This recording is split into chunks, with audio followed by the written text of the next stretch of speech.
Bom dia a todos. Retomando então o estudo do livro de Gênesis, a partir da expulsão do Adão e Eva do paraíso, denominado assim Jardim do Éden, no capítulo 4 temos a sequência do nascimento do Caim e do Abel, a narrativa do nascimento do Caim e Abel. E o fato de que ambos ofereceram ofertas ao Senhor e a oferta do Caim não foi aceita na literatura aqui do Gênesis capítulo 4, não consta o motivo, embora lá em Hebreus, no livro de Hebreus, capítulo 11, verso 4, diz que a fé que Abel tinha fez a diferença entre Deus aceitar a oferta de Abel, da gordura e da carne em sacrifício, e ao lugar da oferta de Caim, que era produtos agrícolas, produtos da terra. Então, Caim ofereceu produtos da terra e não foi aceito. E Abel ofereceu o que ele cultivava, que era era pastor de ovelhas. Ofereceu então uma ovelha em sacrifício ao Senhor, e o Senhor se agradou disso. Mas o fato é que isso desencadeou um conflito conhecido como o primeiro homicídio narrado nas Escrituras.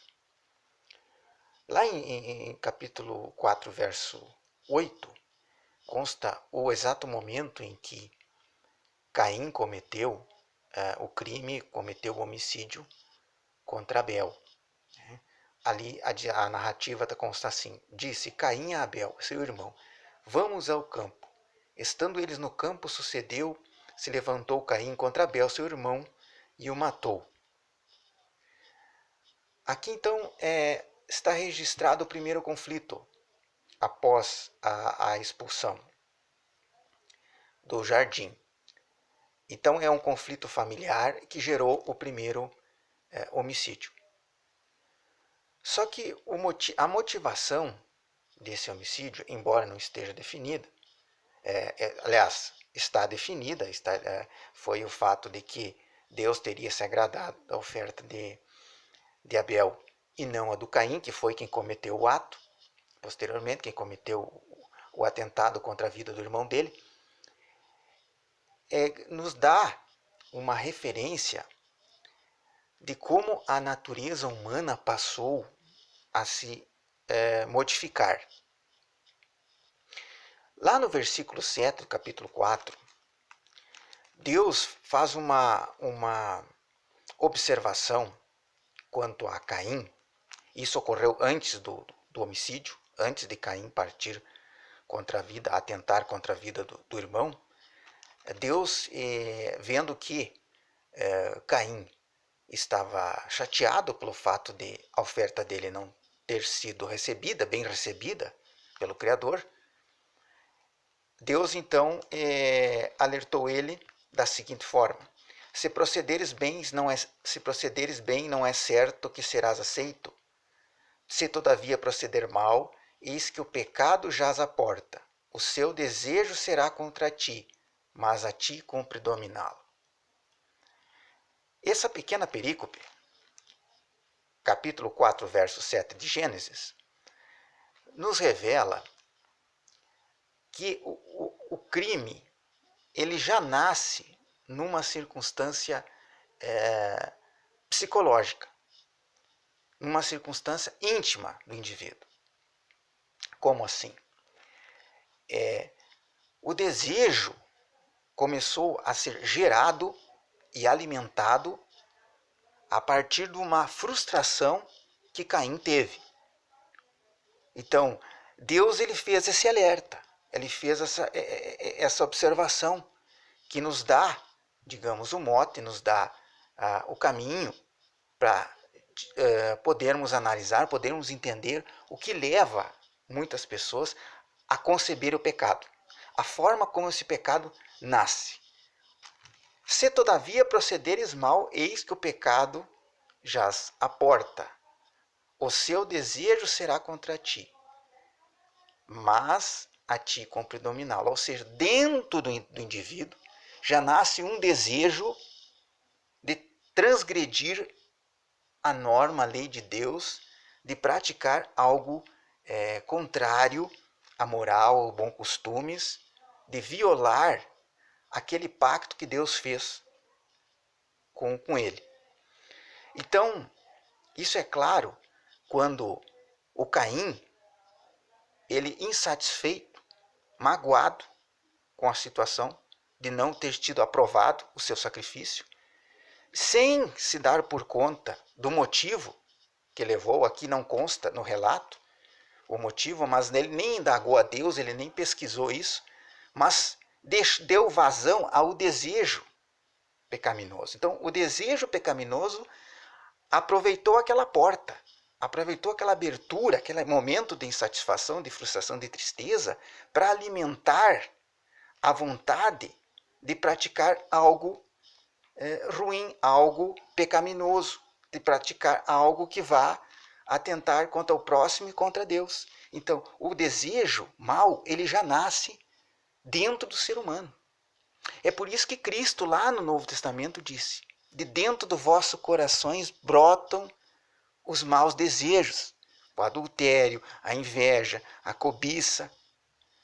Dentro da pessoa já tem essa inclinação para isso. E apenas um gatilho, um estopim, uma faísca, vai ativar esse desejo ruim e fazer e motivar aquele indivíduo, levar aquele indivíduo, alimentar aquele indivíduo a planejar, a fazer algo contra a vontade de Deus. Então é aqui, ó, o nascimento do pecado está dentro, está nos pensamentos, está nas ideias. Ele começa a alimentar, ele começa a analisar, ele começa a ganhar força a partir de uma frustração, a partir de uma contrariedade da vida. Então aqui ele foi contrariado. Ele não recebeu, Deus não recebeu a oferta dele, no caso o Caim. E a partir disso, dessa tristeza, desse desânimo, ele passou a desenvolver uma vontade,